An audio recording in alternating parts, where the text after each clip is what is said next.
Imagine if you could easily find solutions to make your region or city smarter, greener, better connected, more social, and closer to citizens.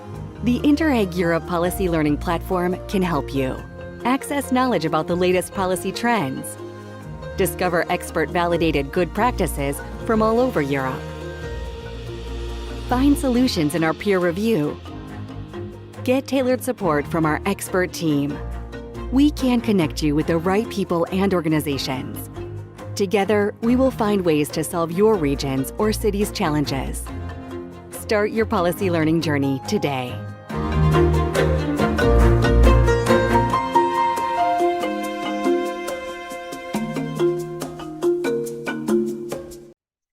Hello, good afternoon, everybody. Welcome to our workshop on green and inclusive regional mobility solutions. This workshop is presented to you by the Interreg Europe Policy Learning Platform, and my name is Katharina Krell. I will be your main moderator.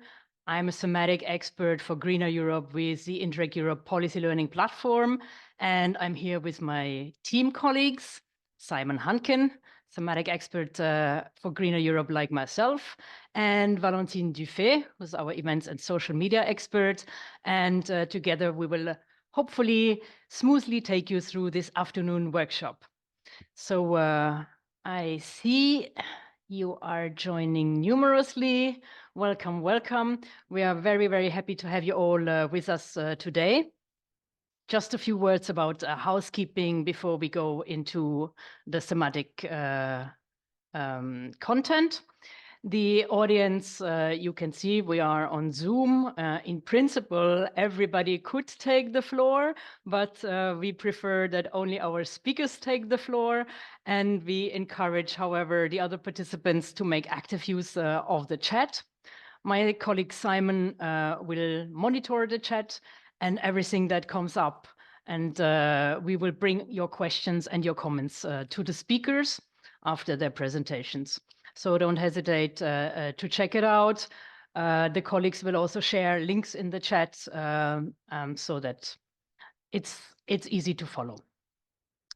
We will record this event, and the recordings will be uploaded to the Interreg Europe portal. You will automatically receive an email shortly after the event with a link to the recordings. Also, all the PowerPoint presentations that we will show will be emailed, will be made available via this link, so you can get all the material to read up later on.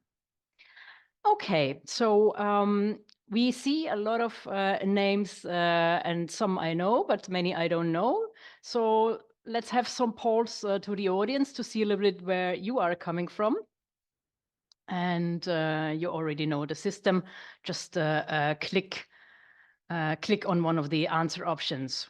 Which organization do you belong to? Are you working for a public body at regional or at local level? Are you from academia, associations, or other non-for-profits, or are you from the private sector? And then click submit.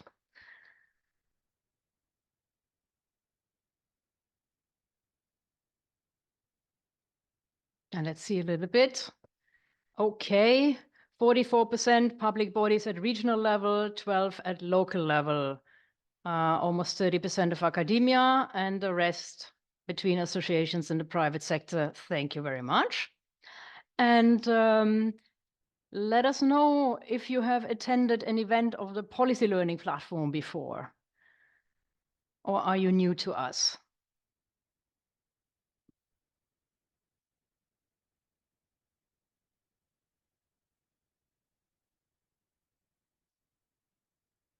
Let's see a little bit the spread. Let's see how many. Oh, yes, that's what I thought from browsing the registration lists. 60% are with us for the first time. So a special welcome to the newcomers, and of course, a very warm welcome to the returning participants. Since you don't know the Policy Learning Platform so well yet, and we bring this event to you, I would like to hand over to my colleague Simon for a short presentation of Interreg Europe Policy Learning Platform and its services. Simon, over to you. Yep, okay. So yeah, welcome everyone, also from my side.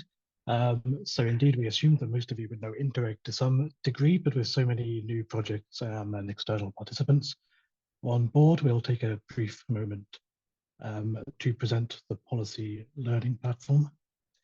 So Interreg Europe, simply put, helps policymakers to find solutions to the challenges they face and provides expertise to those who design and implement policy. It does so through the exchange of experience and innovative approaches and through capacity building activities. The program has two actions, the projects in which a limited number of regions can work together for a few years on a common policy challenge to exchange and transfer experiences and to work with their regional stakeholders, resulting in an action plan to be implemented in the region. The second is the platform, which aims to further exploit projects' achievements and open up the benefits of the program to all, including regions which are not participating in projects. So it does this through a number of services aiming to provide access to knowledge, so proven policy solutions to people by enabling networking and connection between members of the community, and by providing access to expertise. So this is bespoke policy advice. So for access to knowledge, the platform provides a database of more than 3,000 expert validated good practices from which regions can learn. We also provide thematic articles highlighting key project achievements and especially impressive good practices, as well as policy briefs diving in depth into specific policy issues. For access to people, the platform has a database of more than 25,000 community members who can be reached via the platform for collaboration. We also arrange networking and policy learning events. So these can vary from in-person full-day workshops to e-workshops such as today's session, online discussions between small groups of experts and webinars. So information on all of our past events and all of our coming events can be found on the website. Finally, for access to expertise, we provide a policy help desk where you can request support and we'll assemble an answer for you to highlight available resources and ideas. Matchmakings, which are dedicated sessions, either in person or online, in which we find community members for you who can present solutions to a particular policy challenge, and peer reviews, which are two-day events in which peers from the community will visit your region to learn the specifics of your challenge and develop recommendations on how to tackle it. So I'll leave it there for the peer reviews. We'll hear much more later on in the second session from one of our peer review hosts. And with that, I'll pass back to Katharina to present today's agenda. Yes, thank you very much, Simon. So today we're talking about green and inclusive regional mobility solutions. And we have split this afternoon workshop in two sessions. In the first session, we will hear about different examples to enhance the sustainability of mobility in rural areas through shared mobility solutions, by exploiting the potential of cycling to connect rural areas, or by diversion of tourism flows and use of tourism offer to develop new mobility offers also for the residents. And we're having here three speakers that are all coming from new Interreg Europe projects. We're having Jeffrey Matthijs from Otterdalen in Belgium, who is member of the SMAPE project. We're having Professor Riccardo Palma together with Irene Ruiz from the Politecnico di Torino in Italy, from the Cycling Waterways project, and Massimiliano Petri from Livorno Province in Italy from the Promoter project. So here we're having three different approaches to sustainability, and then we take a short break. And after the break, we're having a second session, which is solely dedicated to demand responsive transport, because this is a topic that is gaining a lot of traction all over Europe.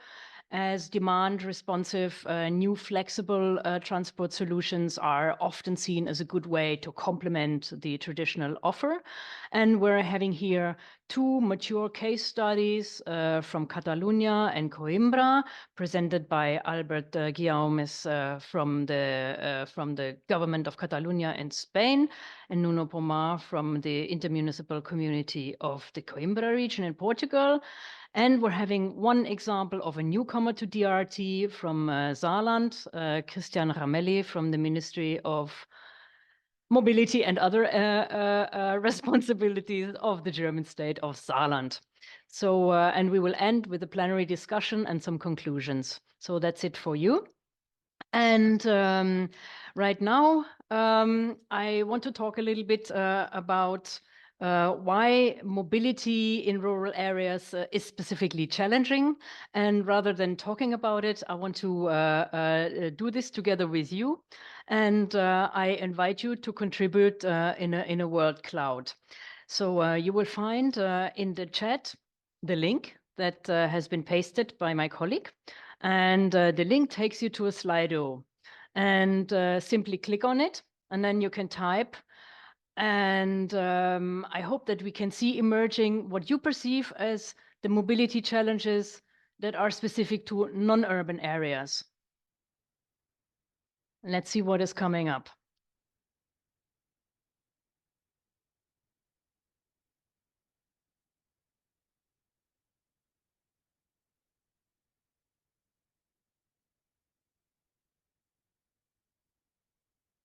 Okay, yes, take some time to connect, but it will be very nice, as you can see, if you will see that the different contributions are coming together and we can visualize them jointly. Haha. Okay, this is an interesting contribution. 16 to 8. Distance, yes. Scalability, infrastructures. Critical demand, or the absence of it. I guess also the fluctuations in demand. Frequency of public transport. Dispersion. Yeah. The lack of skilled workers. That's an interesting one. Low population density. A car culture. Difficult business model. Yes. Barriers in the municipal borders. Yeah, that's a difficulty that is linked to governance.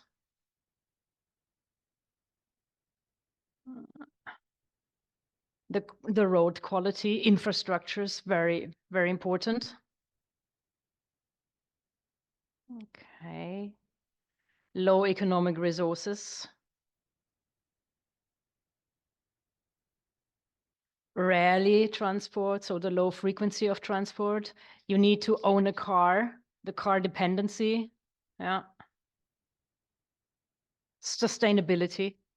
Yes, in general, big challenge.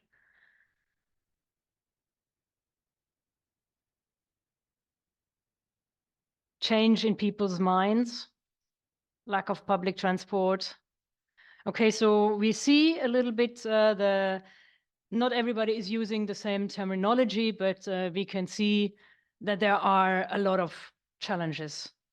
Many challenges relate to the size of the territory, to the distances, to potentially thinly populated or even very thinly populated areas, which are expensive or impossible to serve by traditional public transport, as we know from the urban areas. So that has a poor service of public transport. So people think that they depend on the car. This is also the culture.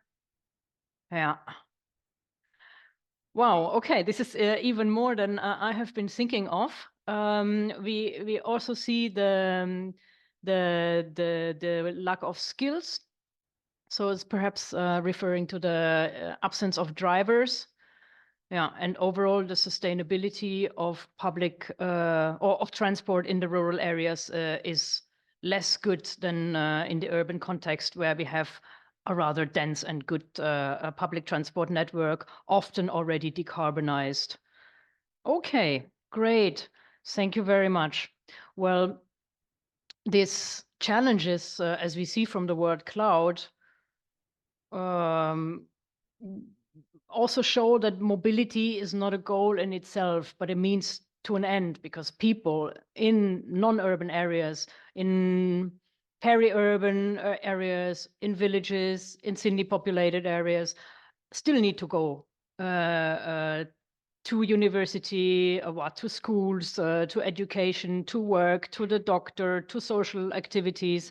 So the end in itself is not moving, but the moving is a means to reach other objectives. And these objectives are important, because if they are not ensured, then the population outside of the urban centers is not feeling included.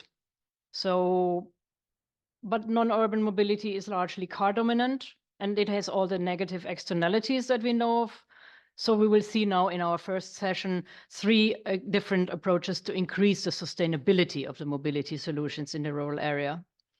And I will first ask to the floor Jeffrey Matthijs. He will make a presentation about shared mobility in rural regions. And after his presentation, the floor is open for some questions from the audience. Okay, 10 minutes, Jeffrey, the floor is yours. Hello, thank you very much. I will tell you about shared mobility in rural areas, and as the time is not big, I will focus on car sharing. So we are autodeel.net. We support car sharing for many years from now. We also organize some conventions, some symposia like Shared Mobility Rocks, but I will dive into the real content of this presentation. So how do you make car sharing mainstream in rural areas? Well, you need to touch like 3 angles. First of all, you need to have a good framework as a local government. Make sure a good facilitating policy you make for car sharing. You need, of course, an offer. Without shared cars, you can't do the car sharing thing. And of course, people need to know that there is car sharing and what the benefits of it are. I will give some examples from the 3 angles. First of all, as a local government, go for a good framework, and that you do by writing a car sharing action plan. It's an ambitious long-term plan to make sure that you take some concrete actions every year to make car sharing go up. Also, don't forget about the Mobi hubs in this, because the Mobi hubs are local places where mobility meets people, and car sharing is one of the things, but also, of course, public transport, biking, DRT, and so on. In Flanders, we have like 50 plus municipalities that are actually wrote a car sharing action plan, and they have 2/3 of the municipalities have at least one shared car. Therefore, the second thing, you need to have an offer. Well, first of all, if we're talking about car sharing in rural areas, you might say that car sharing only works in cities and big cities. Well, if you look at the chart of the map of Flanders, you see that in rural areas there are a lot of shared cars. That's because of the good frameworks they have, but also they are using the existing offer of the private cars, because in rural areas, many people own a car, 2 cars or 3 cars, and they are not used that much, like 95% of the time they are standing still. So you have to stimulate people to share their own car. In rural areas in Flanders, we have like 350 shared cars, privately owned, and 1,500 users. That's one thing. And another thing is local governments own cars, and they don't use it outside the office hours and in the weekend. Well, in Flanders, we have like 40 plus municipalities that share their cars to the neighborhood, to the civilians outside the office hours. They also have smart partnerships with social housing companies, and so on and so on. But to make it concrete, we have a city, Schoten. 34K inhabitants, and after 1 year they had like 22 participants. They shared together 20,000 kilometers, and they did like 411 rides. So that's working great. And if we're talking about the evaluation of the local government, there were no operational problems. Everything went very smooth, but it was rather time consuming because local staff had to do a lot of work. So that's a downside. And there is a lot of interest, small but steady increase of users during the year. So the uptake is very good. For the users, there were only positive voices, but they think it's a pity that it's only outside the office hours. That's one concrete case. The second, we have a Mason and Hill Country. Well, Hill Country, it's not actually a country, it's actually the smallest municipality in Flanders, 1,000 inhabitants. And there they work together in a smart partnership. They had like a care organization with a car.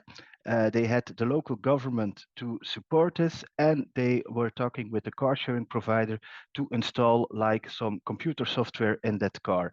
And then they created a car sharing, or they created a car sharing system, but also you could also book a driver, and that was very interesting because a lot of old people are living in Mezen and Heuvelland, and they don't have a driver's license. And once a week they went shopping. You could give a list, and they went shopping. After 1 year, you could see 203 times the car was used with an assistant, so with the driver, and 144 times it was used just by one driver. So I go to my last example, and that's actually the region of Southeast Flanders. 15 rural municipalities work together to make a framework of car sharing. They cooperated with a local car dealer, and the result was that in 15 municipalities they started with 28 shared cars, and all the same provider. And these are some pictures of the big press event to start this system. The communication was very important. That's my third thing. And they used a lot of communication in the street to make sure that people know there was a car sharing system. And they pointed out the benefits for the environment because it was easy, and of course financial. Also, there were testing sites. People could use it and try it and so on. And if you see the uptake, there were a lot of trips, more than 12,000 trips in a month. And this, we are talking about February 2023. And in the last month, they had like 800,000 driven kilometers. That means that every car is driven like for 25 to 30,000 kilometers a year. So that's a lot for a shared car. And very interesting, they were not only used by people, by civilians, but also by public authorities, and that's a very important one, and private companies. So that is necessary to make sure the business case is okay. And here you can see the 28 governments, and some were very great in the uptake and other weren't. And the thing is, the more local governments worked on it and participated in the communication, the more the uptake was. And then I come to my final slide, because I will give you like 10 suggestion steps to make sure car sharing is working at your local level. First of all, you as a local authority, you are the key player. You can do the parking, you can do the communication, and so on. Second, plan it. Think about the car sharing action plans, because if you just do it, it won't work. Start with sharing your own fleet, because then you create an offer, and promote also car sharing in general. It means promote private car sharing, because you have the offer already in your municipality. Then the permanent promotion on every level. So communication, communication, and communication. Never stop communicating about your offer. Don't focus on the first car. In rural areas, you need maybe one car, but do you need 2 or 3 cars? That's the question. Cooperate with the right partners, social housing companies, local car dealers, and so on. Be creative in your communication and the uptake for your car sharing company. Also be patient. Don't expect that it will be a success after 1 month, 6 months, or maybe a year. Give it like 2 to 3 years. And last one, remember the case of Mason Hill Country, the smallest town municipality in Flanders. If it works there, we can take it to the moon. Thank you. Okay, very impressive, Jeffrey. I mean, honestly, I prepared several questions, but you covered them all. This is excellent. I just hope that everybody has been able to follow. Very, very good. The interesting aspect that you mentioned is that a local authority is actually a key player in this, whereas many people would say, oh, car sharing, this is brought by a company or an association offer. So you actually say that the local authority does have a very important role to play and can even start by making its own fleet available in the hours that it doesn't use it. So what are the implications regarding insurance? Like if somebody breaks the car, I don't know. What are the protocols? Is your organization facilitating this with some legal package, or how does it work? Yeah, that's quite easy. Every car sharing provider has its own policy.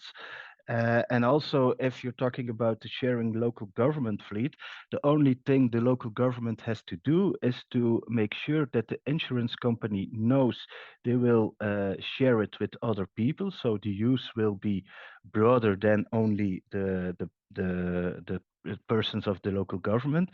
And most of the time, that's enough because local government have already a collective police, like they call it. So it means that the car can be used by several people. The only thing that can happen is maybe that it will be a little bit more expensive because more people will use it, so the risk is a bit higher. But in Flanders, there is no problem at all to make this happen.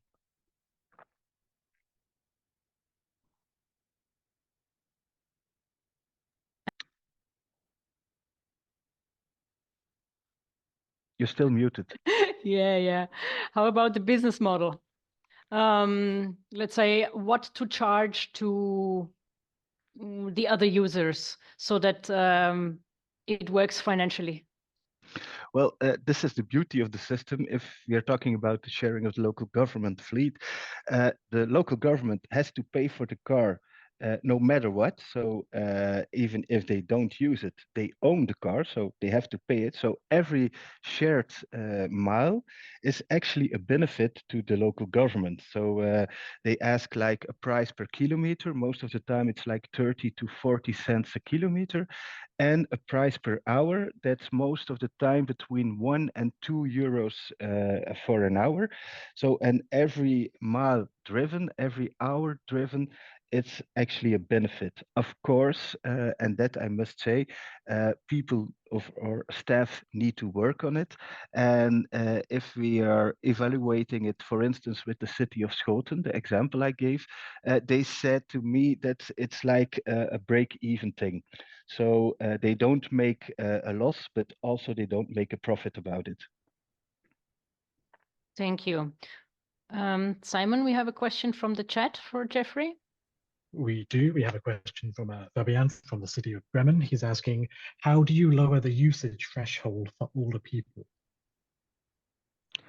Sorry, I didn't hear it. The question was, how did you lower the usage threshold for older people? So how do you make car sharing easier and more attractive for older people? Yeah, that's a good question. I think in our experience, if we're talking about older people, you need to bring it to them. So you need to actually inform them and let them test the shared vehicles. And then they can see it's working. And another thing we are trying, and it's working very well, but time consuming, that is we are installing buddies experienced car sharing people, and they are actually taking the senior by the hand and say, come on, let's try it together. And then they see it's not that big deal, and then they can start it by themselves. This is also somehow contributing to the social cohesion in the village, I can imagine. Yes, indeed, especially the case from Mezen and Hill Country I was talking about, because there you really see that the elderly people are driving together with a driver, so there is social contact between them and the driver, but also, and I didn't mention that, sometimes they drive together, so they book a car together and then they have social contact with other elder people. So yes, indeed, the social inclusion part is also a benefit. Wonderful. And what is the percentage of e-mobility in this fleet in Flanders, for example? Are these all normal vehicles, or are there already some e-vehicles included? Well, if you're talking about shared vehicles in Flanders, then you can see an uptake of 25% of the shared vehicles are electric. But we also see that in rural areas, there is even more electric shared vehicles. And that's because of the policy of the region of Flanders, because they want to make sure that every shared vehicle is electric by 2030. So they have a real policy on it, and they give like financial benefits for shared electric vehicles. Thank you very much. Okay, so takeaway message. It is very important for local authorities or regional authorities to have a strategy, to have shared mobility as part of their strategy. And then they can start themselves, even at a small village level. Thank you very much, Jeffrey. Excellent presentation. Thank you. I like to move on to another way to increase the sustainability of rural mobility, and we are going to look at the potential of cycling to link rural areas. And I invite to the floor Professor Riccardo Palma and Irene Ruiz for a shared presentation. The floor is yours. Mi ha interrotto lo schermo e quindi non riesco a mettermi in posizione. Sì. Okay. I have no video. Okay, we cannot see you your slides. interrupted me and okay. Can you share your presentation? Yes. We can only see the yes now and now in full. Yeah. Yes. Yes, perfect. Go ahead. Okay. Thank you to all and good afternoon to all. So I want to start. No, va avanti. It's not works. Okay. I want to start with a quotation from Florence Gregoire and Jonathan Hirschhauser and Ed Lancaster of the European Cycling Federation. Investment in cycling infrastructure need to be at the core of European rural development efforts. It is the most effective green and economical solution to take insufficient connectivity with rural areas and with neighboring destinations such as urban centers. In recent decades, people living in rural areas have become more and more dependent on their connection to larger urban centers due to sharp decrease in the quality and quantity of local services. Local institutions such as schools, associations, business, shops, and other service providers are increasingly moving out of rural areas. Between 50 and 63% of all communities in rural areas remain less than 5 kilometers. Such distances offer high transformational potential towards the bicycle, and the rising acceptance and popularity of e-bikes in many European countries underscores this potential. To increase the connectivity of rural areas, it is necessary to improve local infrastructure through a combination of first, improved bicycle infrastructure and reduced speed limits. Second, a reintroduction and expansion of public transport. And third, the consequent utilization of the intermodal synergies between bicycling and public transport. In this scenario, cycling tourism offers an excellent potential for rural areas to benefit economically and create a sense of community between local and tourists. In 2020, the cycling tourism sector in Europe already estimated at 44 billion euros back in 2012. According to a study commissioned by the European Parliament, has seen numbers rise all over the continent. Investing in cycling tourism, for example, investing in cycling infrastructure, helps communities in rural areas to adapt to current and future environmental challenges through diversifying and increasing local incomes, creating a sense of community and increasing the connectivity of rural areas. At the same time, cycling tourism in combination with public transport offers significant potential to mitigate the environmental impact of the tourist sector overall.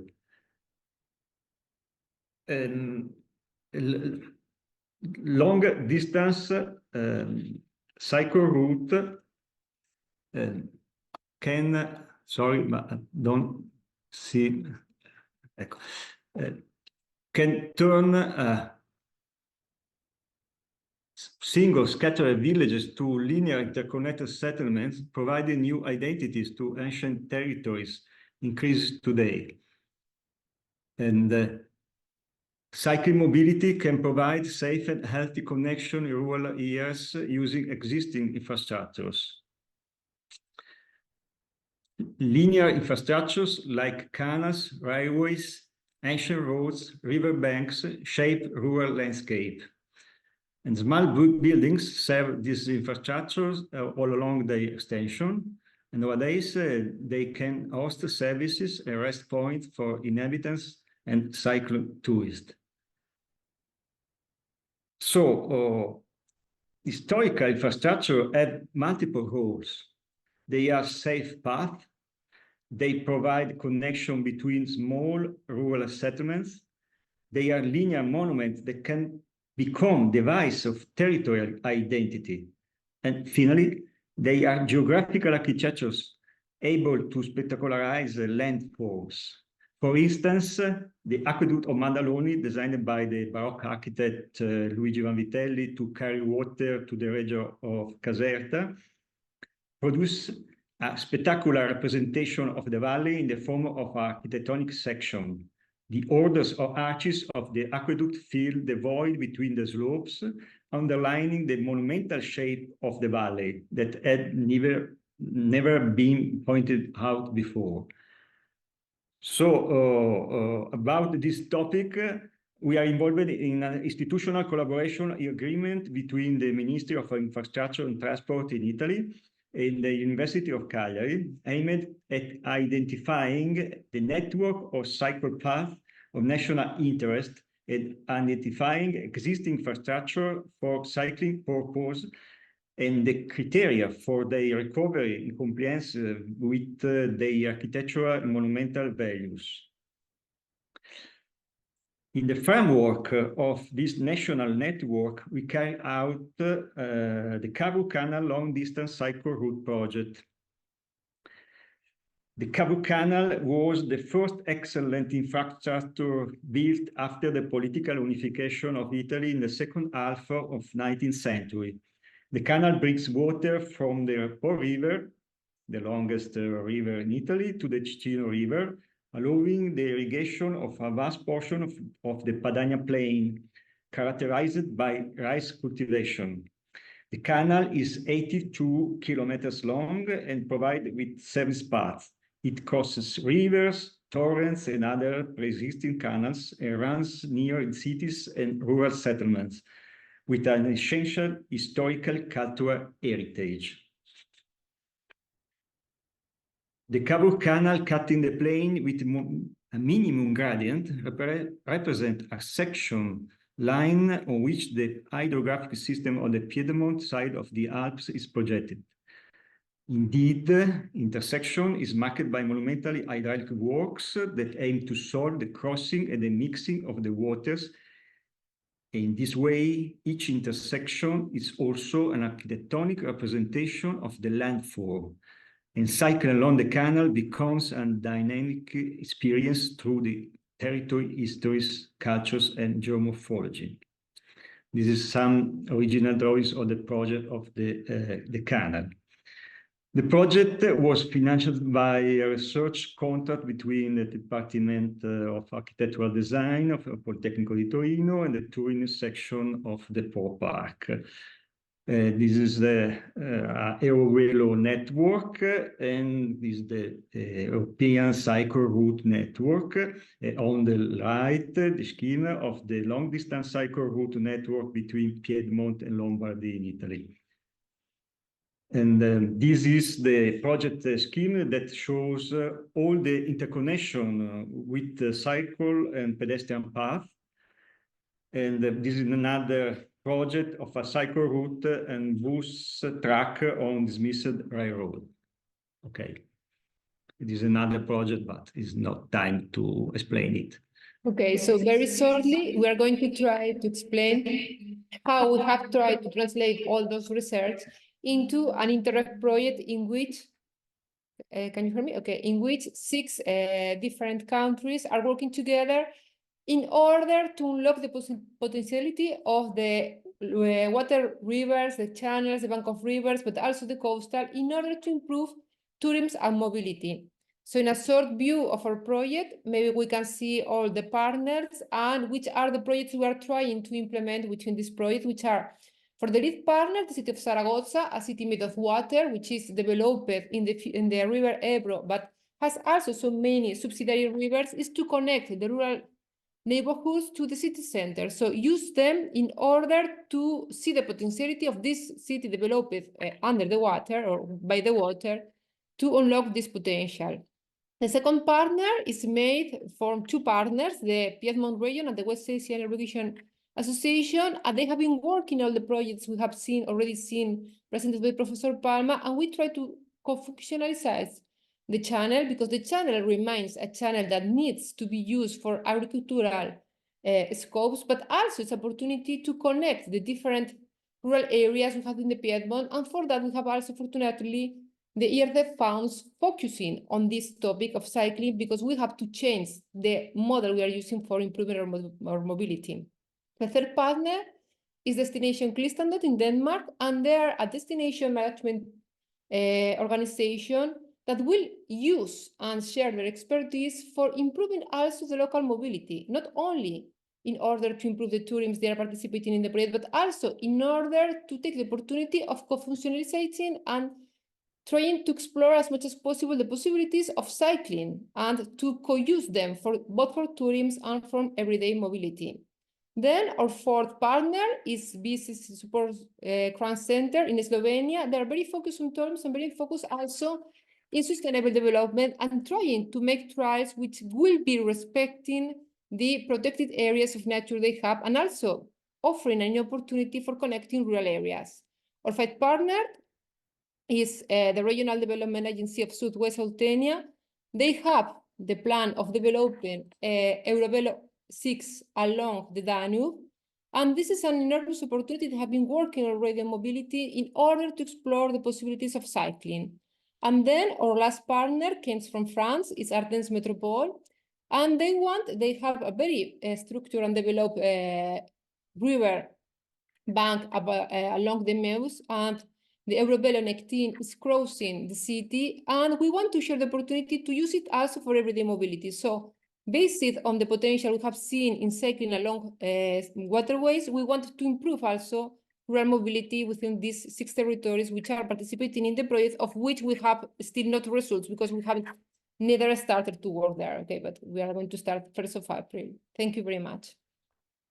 Thank you very much, Riccardo and Irene. So it's a very good approach to use the existing, ideally linear infrastructures to transform them or upgrade them to cycling paths, because to improve the modal share of cycling and to make cycling a connector between the rural and urban hubs, well, we need the network, and the network is expensive.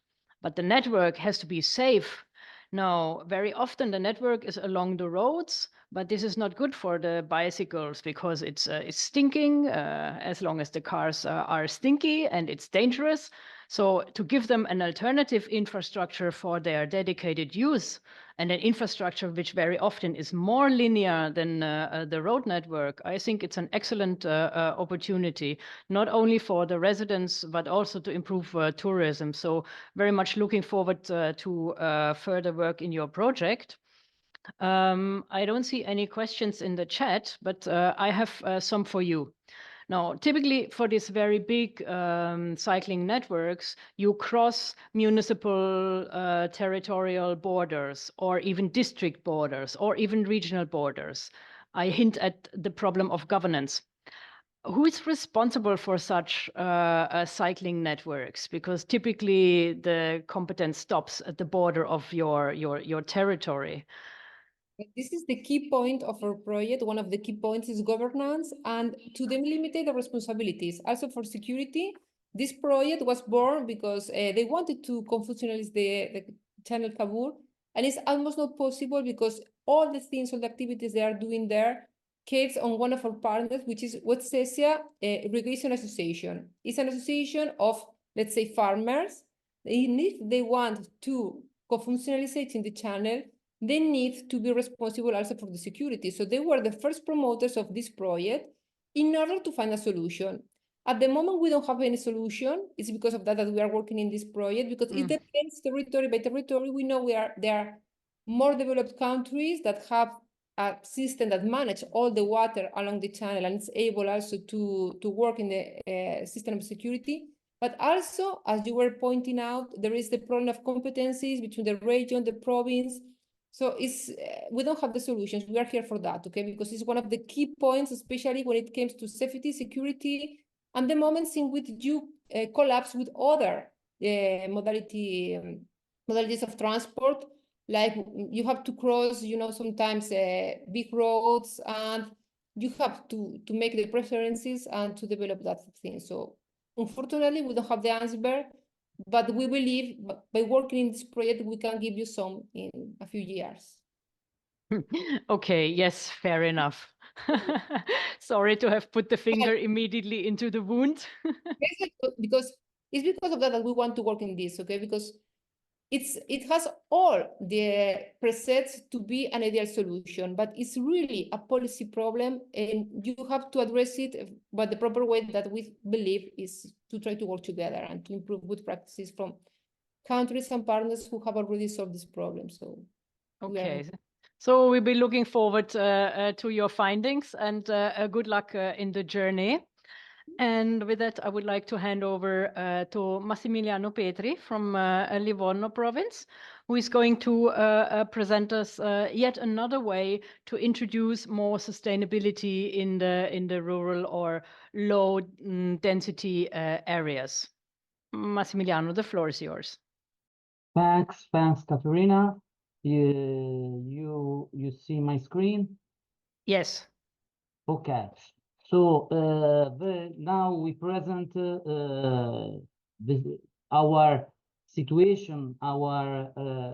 This is the Good Go platform. That is a platform that we are implementing for starting from the province of Livorno, but also we are working for to develop this also at cross-border level with France, with the courts, and with the VAR region, for example.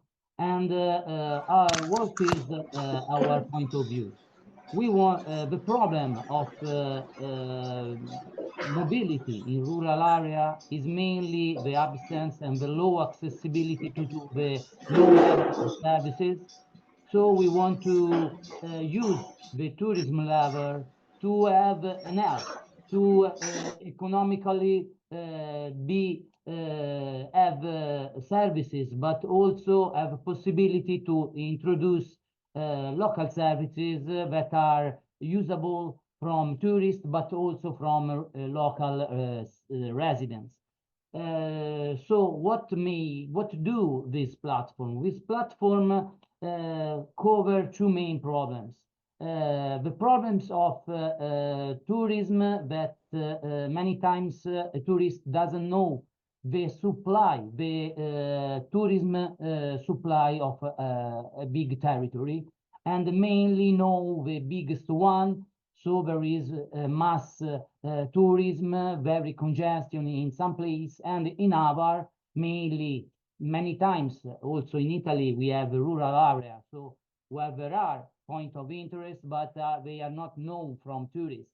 So tourists, especially in summer, go along the coast, go in many places, and doesn't go to see other places. So the first things we do is to create a unique and tourism window, where we cover all the tourist point of interest.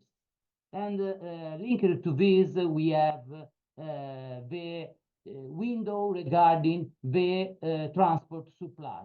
So we know now, we see in the first presentation a lot of car sharing points, but a tourist need to know also what are present in the territory for our services, because I can need of I can have my bike, so I need to know if there are some as previous presentation, some bike route to use, or some bike sharing, some bike rent where I can take. So these all, or some bus services, some conventional bus services.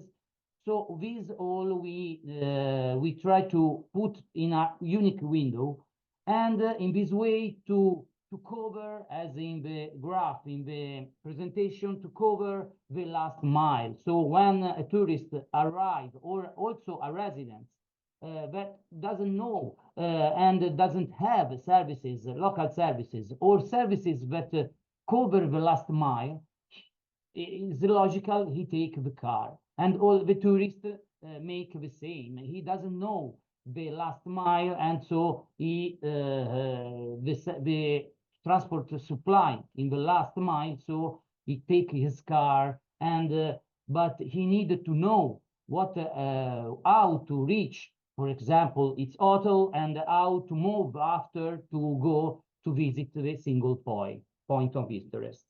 So starting from our province, the province of Livorno, I have only one big city, that is Livorno, and the other, you see, we have 4 other cities that are little, but and all the other territories is we have below 5 inhabitants per square kilometer, with a very low level of infrastructure and public services, mainly due to low economic resources. For public transport, we have public transport for the rural areas only for students.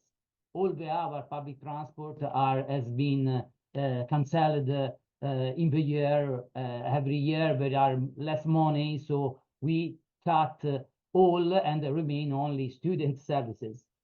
These are the different low density areas we have in Leghorn. So you see hilly areas in the north and the internal part. We have long roads with isolated rural little area with 1 to 5 buildings, so very little inhabited areas, or also some more like Montempon area, and also here you see we have little village, many times isolated.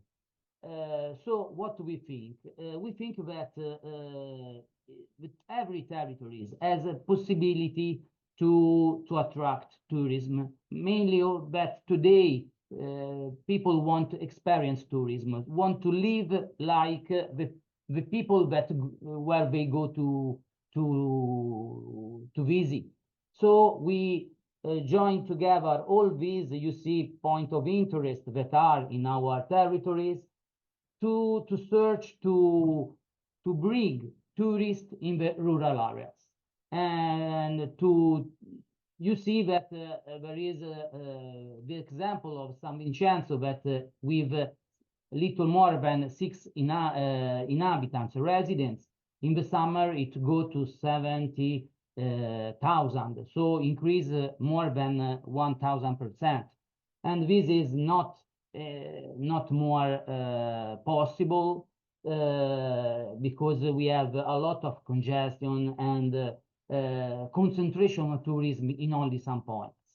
So Good to Go platform try to follow all the rural drivers that the European Commission communication 345 underline for 2030. So stronger rural area. We create a unique tourist windows, and when a tourist asks, I want to go from here to here, the system reply on the base of the transport supply that are present and give them the possibility to and choose for them. And so this is what we need, a very simple but immediate system that give a reply to the tourist, but in this case, these services are usable also for residents, for local residents. We have an app for a smartphone with gamification, so tourists are incentivized to enter in the app because there are tourist info for each location. There are, in some cases, virtual reality and resilient, because the transport services can be used, as already said, from tourists, but also for residents, because one time the bus, the taxi is moved, the car sharing, if I bring car sharing for tourists, they can be used also from residents. So this is our aim. Massimiliano? Yeah? 2 minutes. You used too much time. Can you please move forward? I run now. Good, because So your slides at the end are very important. So I know you. So this is the works how so the solution, how it works. The solution. This is the supply with the credits. So we incentive people to go in some place, giving credits, or if they play with the system, they reach credits with these credits they can have a discount in local activities. So this is the gamification with credits also reached using sustainable transport. And these are the impact and the KPI indicator. This is I think the slide that Katharina is talking about. So what we try to do to encourage tourism towards marginal location, and to avoid also mass tourism location. So, and this is the KPI indicator. In this case, is the number of users for each point of interest we receive from the application. Increase the level of physical and digital accessibility of the territory. Introduce economic benefit for tourists. So, number of voucher discount given to tourists. Promotes the use of of sustainable vehicle, and integrated with train with conventional and many times extra urban long time distance train, bus, but also but they are not so sustainable the air mobility. And we develop an innovative gamification environment. So many of these KPI indicators are based on the use of the app. So supports the local economy. So we try to link tourists with local economy, monitor tourist flow for future planning, discourage the depopulation of a small village. If we bring tourists, if we bring transport services, we try to maintain the 30% of people that live in rural areas in these areas. You think that 30% of people live in rural areas are the 80% of all surface in Europe. So this is very important because these people are also maintenance of the territory in these areas. We activate public-private collaboration policies, and we try to develop to incentive also tourism deseasonalization. At the moment, we develop the rewarding gamification and the multimodal travel planner. So we put in the system also cycle path, and so we are able, and we are with this stakeholder, we are trying to develop the system in the right way. And what is the first part, some platform management policy? It is important that the platform in Tuscany, there is already one big platform that is called Tuscany Tourism in Tuscany, but it is not so visited because there are no marketing, no strategy. So we need to, the control and the management need to be done from a private company that can manage it, can give human resources to bring it alive in the time.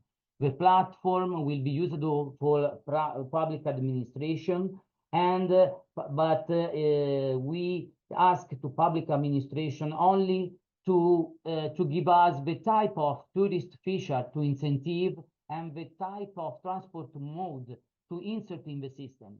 So the other things is the platform after run itself in an autonomous way and link tourists to transport services.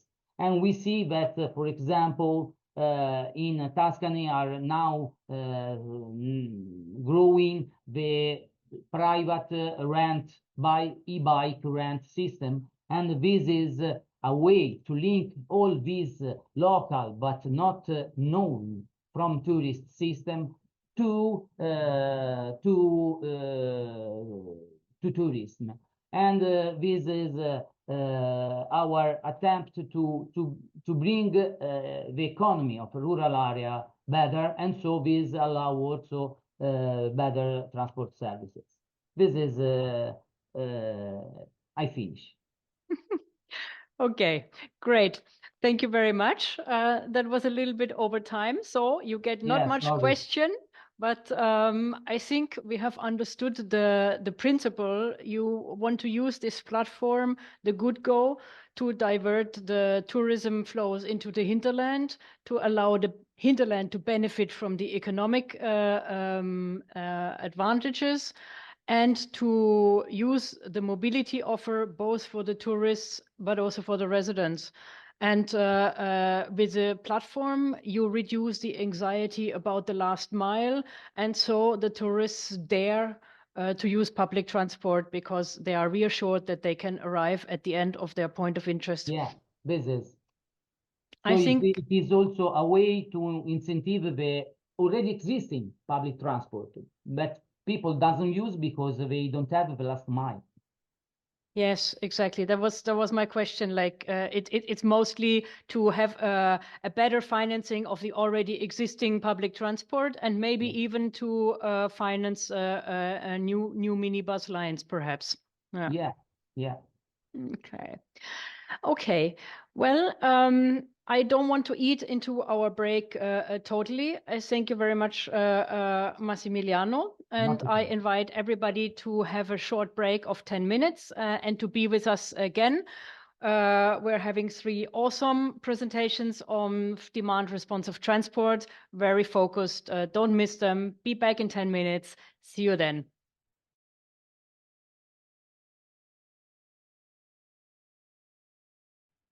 Okay, hello everybody. I hope we haven't lost anybody during the break. It's the first time that we program these afternoon workshops with a break in between, and we want to hear from you. Did you actually appreciate the break? Yes or no? Just to see if we should keep doing this or not.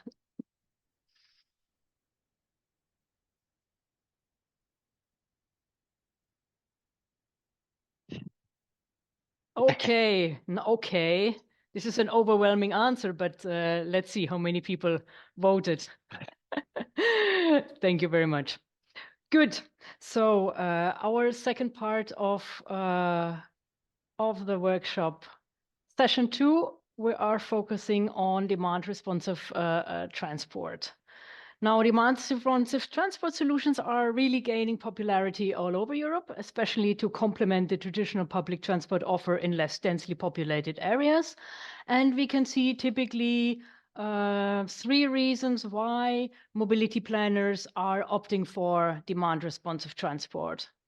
First of all, they can help optimize transportation services by better matching supply with fluctuating demand, ideally with the aim to reduce inefficiencies and perhaps even to save some costs. Second, the DRT offers greater flexibility for the users because it allows them to request transportation when and where they need it. So this enhances supposedly the accessibility, especially in areas with limited traditional transport options, such as rural areas. And additionally, demand responsive transport can improve the overall service quality and the customer satisfaction because the services are more tailored to more individual needs and preferences. Now we will hear from 3 regions about their DRT strategy and implementation. We have invited 2 mature DRT examples, but first we will hear from the German state of Saarland, who is a newcomer to DRT, about their new DRT plans and programs. And we will do this in interview style. And it's my pleasure to invite to the floor my dear colleague Thorsten Kohlisch, who is the lead manager of our policy learning platform, who will lead the interview. And on the other side, Dr. Christian Ramelli, Head of Department at the Ministry for the Environment, Climate Protection, Mobility, Agriculture and Consumer Protection of the state of Saarland. So everybody else, please turn your camera off so we can focus on our 2 protagonists. The floor is yours. Okay. Yeah. Yes. Thank you, Katharina.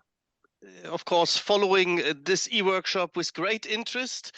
But before we put a spotlight on Saarland, we give the floor to Christian. Let me also welcome our participants. As you said, many newcomers.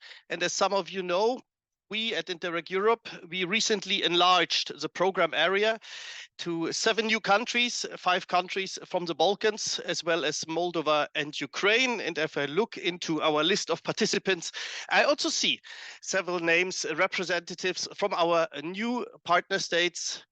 Very glad to have you on board. Welcome. But now back, we can say, to the founding members of the European integration process. Christian, bordering Luxembourg and France, you work for the Ministry of Environment and Mobility of Saarland, the federal state of Saarland. And what I perceive as interesting, you are head of unit, and the title of your unit reads New Forms or New Means of Mobility, already pointing at the challenge, at the need to change mobility patterns. Hence, my first question to you, Christian, what was the need you identified in Saarland, and hence the motivation to put demand-responsive transport solutions on your policy agenda? And of course, very warm welcome to the session. Thank you. Yes, we did that because we were convinced that DRT makes sense for a shift in a modal split towards more sustainable mobility. and that the right framework conditions are needed to successfully establish DRT in Saarland. At the moment, less people in Saarland use public transport than in German average, but far more people are driving with their private car, which isn't very sustainable. So the political goal of the local government is doubling the number of passengers traveling on public transport in Saarland by 2030. And our still quite new local public transport development plan regards DRT as a building block for achieving this goal. As you can see on this slide, we are located in the southwest of Germany, next to France and Luxembourg, and we are a very small federal state, just 2,600 square meters, but with almost 1 million people living in that region. So this gives us the second highest population density among the non-city federal states in Germany. And in addition to that, we have a very widespread settlement structure. So this is a huge challenge for public transport. I think we have a slide for that. On the left, you can see that we have a very high bus stop density, and we also have in many regions an extensive public transport offer of scheduled services. But as you can see on the right in figure 4, our transport offers often don't quite match the mobility needs of the people in Saarland. So this is taken from a study which we awarded in 2022. And it says that for only about 15% of the mobility needs, actually at the moment we make an attractive mobility offer with public transport. And this study showed us that with adding DRT services in some regions just as feeders as solutions for the first or for the last mile, we could almost double the attractivity of our public transport system. And with adding further DRT services, for example, in off-peak times, the potential is even higher. So in the end, we think it does make sense to invest in DRT. And you all know DRT usually takes place in locally limited operational areas. So it's normally not our responsibility as a federal state to tender these services, but it's the responsibility of the local authorities. But we see our role as federal state in providing suitable framework conditions for the sustainable establishment of DRT services. Okay. Thank you, Christian. Okay, you set the objective, but as we know, you also walked the talk. You launched a funding program. You already pointed, you pointed at the importance of providing those DRT services at local level. And this leads me to the second question. Indeed, what was important for you when setting up, designing the scheme? And as we already heard in the first session of today, we have to get the governance right. We have to get the partners on board. Yes. Our goal was that DRT should not just replace scheduled services in public transport, but really improve the accessibility of public transport. In the end, framework condition is more than just the funding scheme. So we started with a stakeholder dialogue to find out what their ideas and wishes are, and talked about them with the first versions of the funding schemes, and tried to encourage them to break new ground in mobility. In that sense, our potential analysis for DRT was an accelerator. And then we needed the funding scheme, in our opinion, to support a successful and sustainable rollout of DRT as a recognizable part of public transport. Points that were important for us were, for example, that customers should have simple and standardized access to DRT. So no matter if they use DRT in the southwest or in the northeast of Saarland, the access should always be simple, and it should always be the same access. We wanted to link DRT in Saarland from the beginning with the public transport services for information and ticket sales.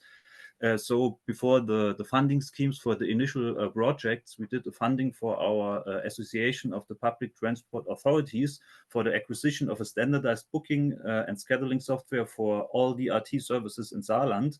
And in the funding schemes for initial projects, it's requested that this software has to be used in these projects. So same access for every customer in Saarland. And we thought that we were a bit afraid that without funding, projects might have started too small with too few vehicles and would not have been able to make an attractive offer to customers. As we know, DRT services often have high cost deficits, especially in the implementation phase. So for us, it was important that our funding scheme must, on one hand, provide a certain measure of financial security for the applicants, but on the other hand, we wanted to avoid projects that are cancelled immediately after funding has ended. So we found our, let's say, middle ground in a degressive funding of operating costs over 3 years. So that's the main part of our funding scheme. And what's also important for us about our funding schemes, we want to draw lessons from the initial projects for the forthcoming scaling of DRT in Saarland. So as part of an evaluation research, the applicants of the funding scheme must collect data, for example, on user acceptance, transport effects, economic and technical aspects, and make them available to the funding organization, to us, so we can do further research on these data. Hence, clearly an emphasis given to monitoring and evaluation during the implementation phase. Clear message we can take. Indeed, and what I can add, Christian, you also made use, before handing out the first grants, before signing the grant letters, you also made use of interregional cooperation. To get feedback from European partners, as we are having in our workshop today, to get feedback on the funding schemes and the pilot projects you are having in the pipeline. You remember, dear participants, Simon, my colleague, at the very beginning, he mentioned the peer reviews. Quick reminder, they are very focused, little policy learning journeys, in your case, Christian, moderated and supported by Katharina, with a 2-day exchange in your case in Saarland at the heart of the process, with, in your case, partners from Ireland, from Portugal, from Saxony in Germany, from Catalonia, and here you can see some impressions where indeed, together with the local stakeholders, together with the peers, the European partners, an in-depth analysis was made of your new funding programs, and recommendations were drafted. And what we perceived as very impressive, Christian, you took up the results and you drafted a very accurate and precise implementation schedule to work with the results of this interregional exchange. Voila, here we see the matrix, making sure you keep an eye on the recommendations during the implementation phase. Therefore, my question, of course, what was your motivation to call for an interregional peer review of your new funding scheme, and what you see as benefits now for the implementation phase?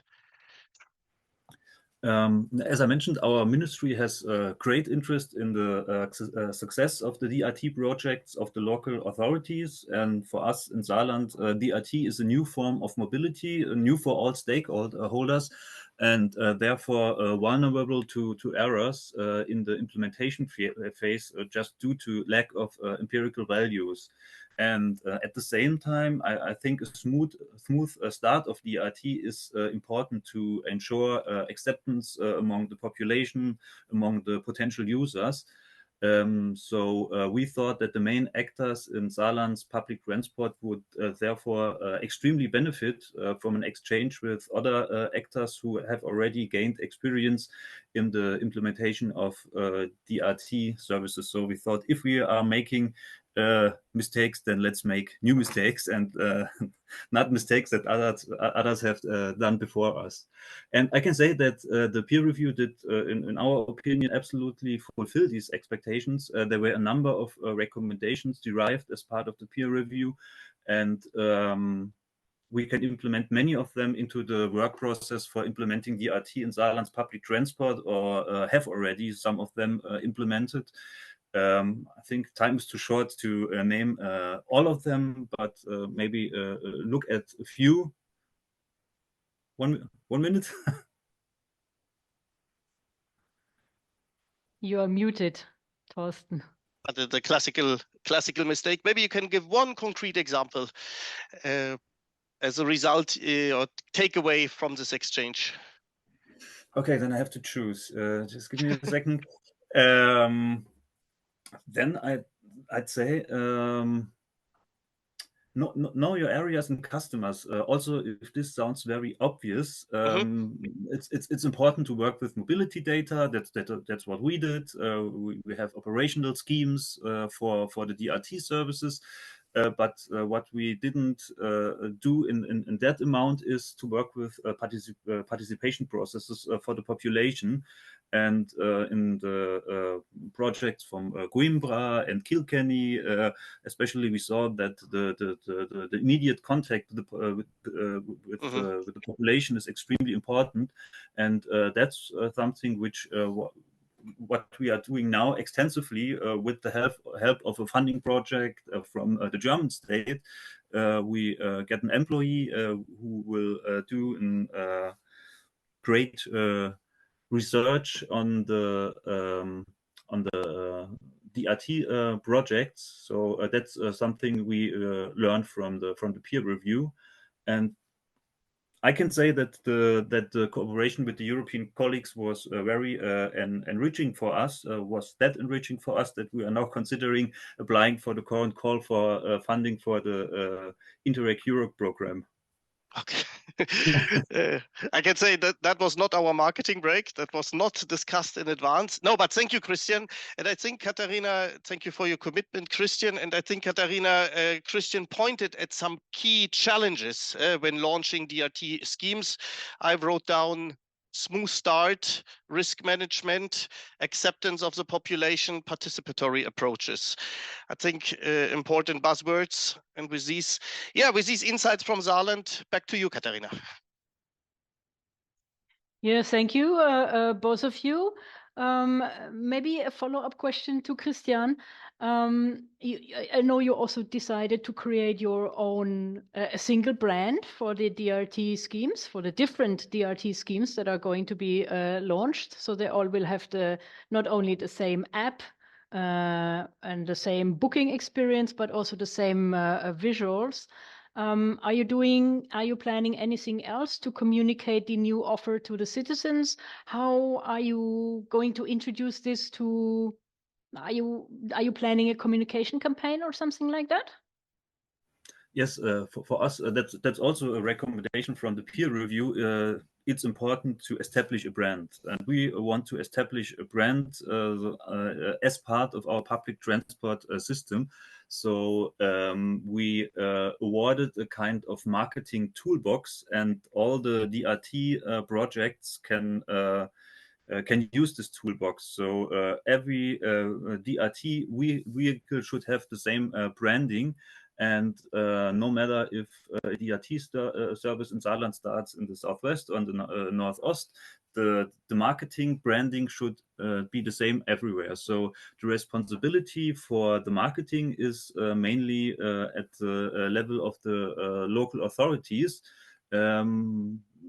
Marketing is also a part of our funding scheme, so they get money for that. So we depicted marketing as an important part of establishing DRT, and but it's mainly done by the authorities in the municipalities.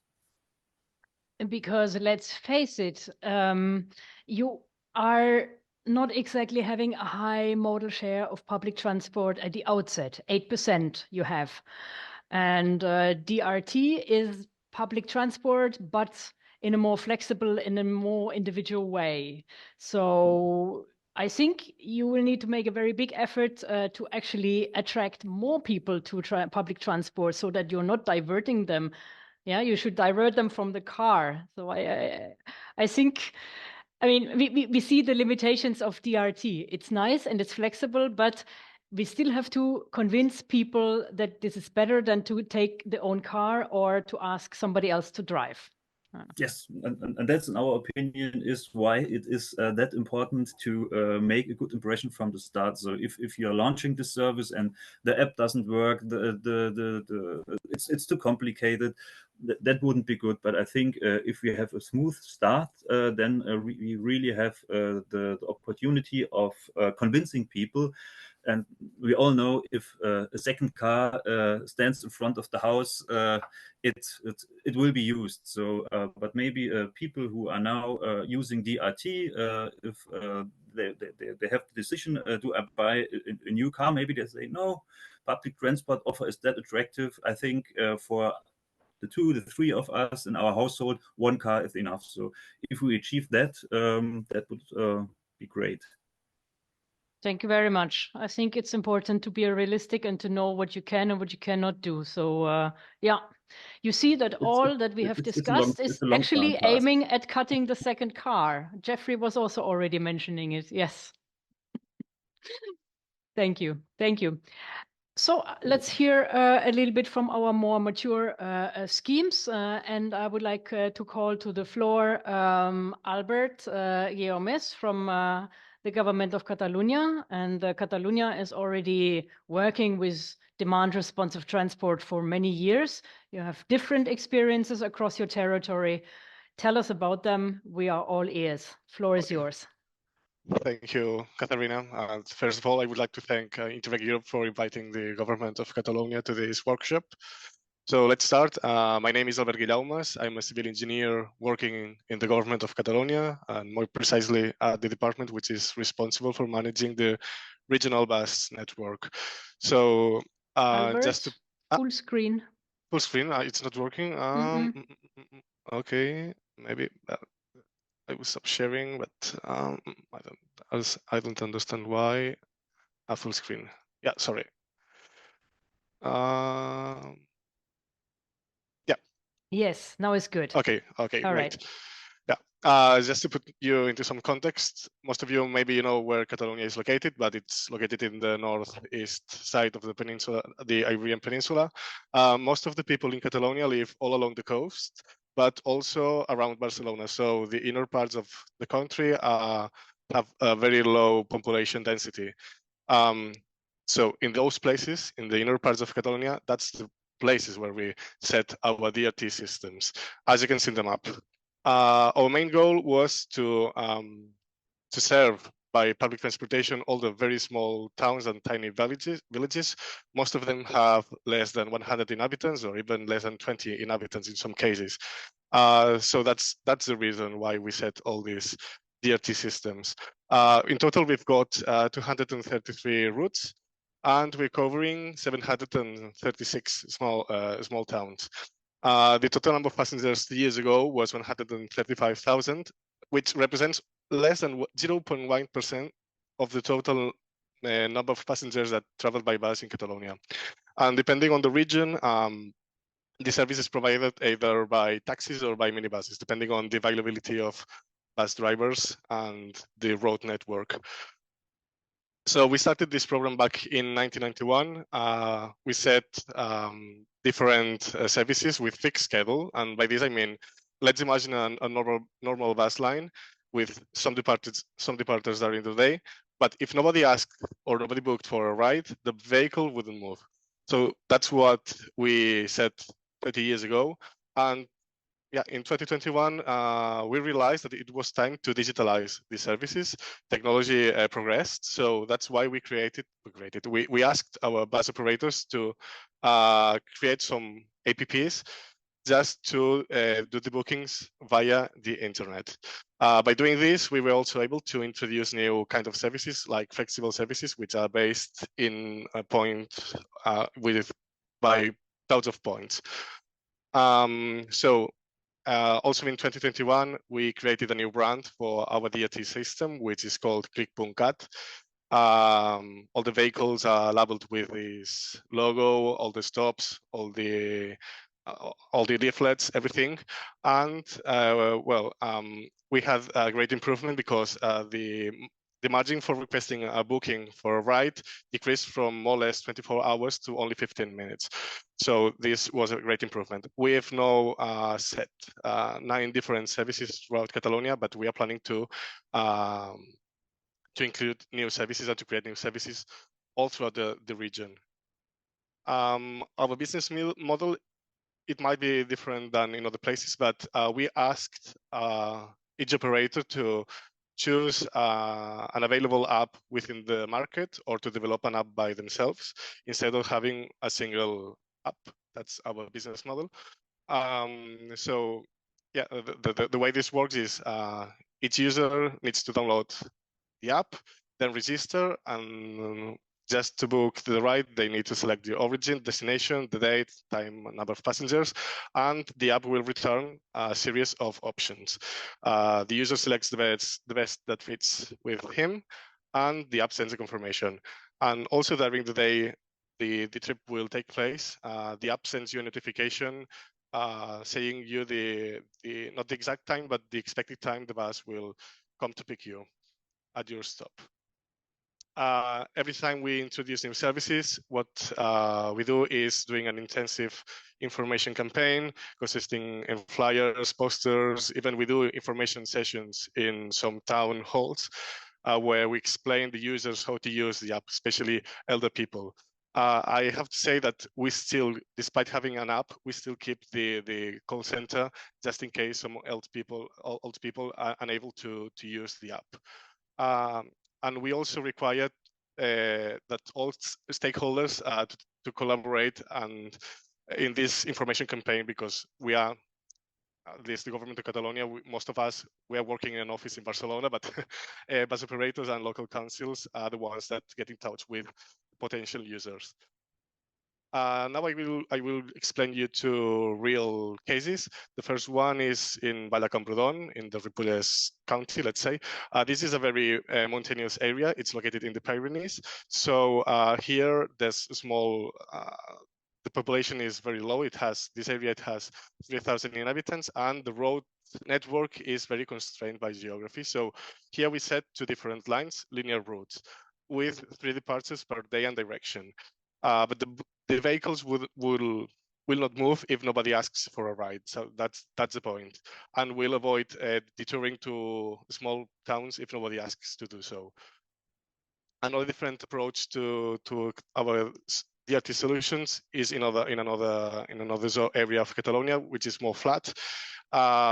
Those small towns, almost all of them have less than 100 inhabitants, and those towns prior to have a DRT service were only served by school bus routes, which also accepted non-schoolers. But we realized that both the vehicles and the drivers were not doing anything between 9 a.m. to 2 p.m. 2 p.m. So that's why we decided to introduce new trips during the morning. And by doing this, we increased the demand by 43%. So using the same resources like vehicles and drivers. So we have currently a planning to extend our DRT network throughout other regions of Catalonia.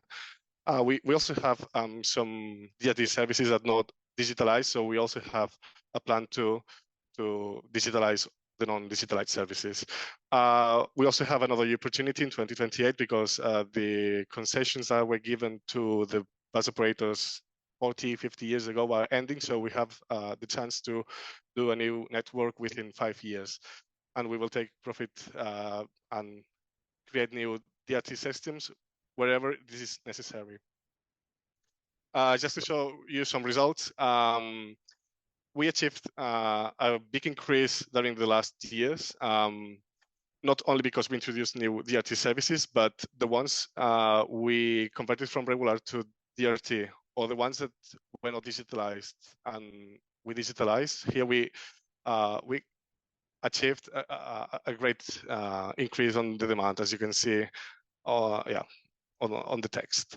And on the right-hand side, you can see also some graphs depicting the savings, both in kilometers performed by the vehicle and also the savings that we achieved in terms of energy. So here we achieved a 43% savings, and this is a very on the total number of departures. As you can see, we have some savings, but in some cases this is not real because since we widened the operating times within the day, the costs in some cases increased. So yeah, just to explain you some of the costs, our distance costs take these values as the values we've got in Catalonia. Maybe in other countries will be higher, in others will be lower, but this is our price, our cost range. Distance costs in between €0.5 per kilometer to €1 per kilometer. We found that these costs were higher in fully flexible DRTs, which mainly consist of cloud of points. Time costs range between €33 per hour to €54 per hour. And we have also some extra costs which might be fixed, which are the prices we pay for the app licenses, which might be between 6,000 to 10,000 per zone and year, and also the cost of operating the call center. As I told you, sometimes if you have a regular service and you convert it to a DRT, maybe in some cases the costs will increase because the time range increases, and sometimes also the kilometers performed also increase. This is a very highly deficitary system. We actually only cover between 2% and 9%, depending on the zone, all the costs by the tickets. But we know that this is a service we need to offer to the rural areas. This is the only public transportation that is available in so many areas. So the government is assuming all this deficit. We don't have any problem to do this. So that's why we are also expanding our network. And just to end, some conclusions according to our experience. Yeah, as I said, maybe costs won't be reduced, but increased. Then we also find that in terms of age gap, old people tend to prefer to book their rides using a call phone. However, there's between 70 to 80% of people that do their bookings using an app instead of doing the phone call. Yeah, information campaigns. By doing these information campaigns, we realized that success is only possible if all stakeholders collaborate. As I said, we are in an office in Barcelona. We do not speak directly with the users, but bus operators and city councils and county councils do this work. And by doing all this job, we received a high user acceptance. People in rural areas know that normal bus lines with a high frequency are not efficient and not profitable. So if they realize that you are moving buses only when it's necessary, and they accept this and say that, and they realize that this is maybe a better option. So thank you for your attention. I think that's all I wanted to explain. Thank you very much, Albert. Very interesting contributions from Catalonia, and it's good that you have already years of experience to look back and to report already on the longer term experience of the system. I want to ask you, of course, DRT is highly deficitary, but is it even worse performing than public transport, or is it comparable? I think it's a bit worse, because I think now the revenues coverage before the pandemic was around 25 to 30% in the whole region. I know in the surroundings of Barcelona, the revenue covered more, like around half of the costs. Sorry, but well, we need to assume these costs if we want all the regions to have public transportation.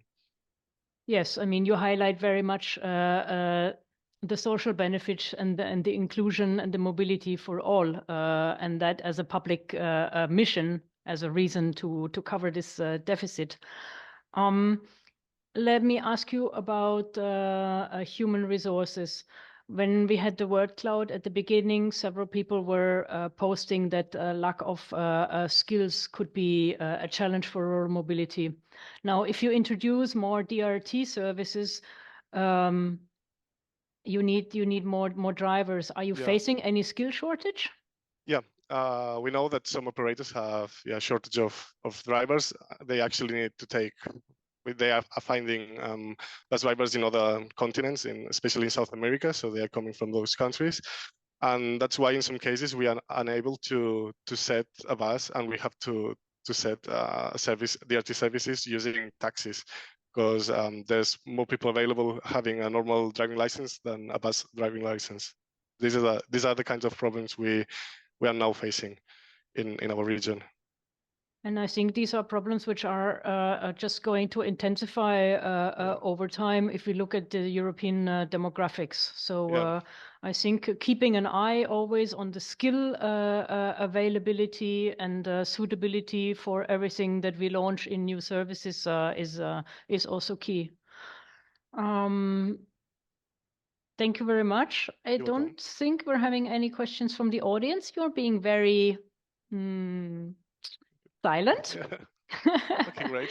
Which is making things easy for our speakers. Okay, I let you off the hook then, Albert. Thank you very much. Thank you. Thank you. And I will give the floor to Nuno Pomar, who is coming from Coimbra, the beautiful Coimbra.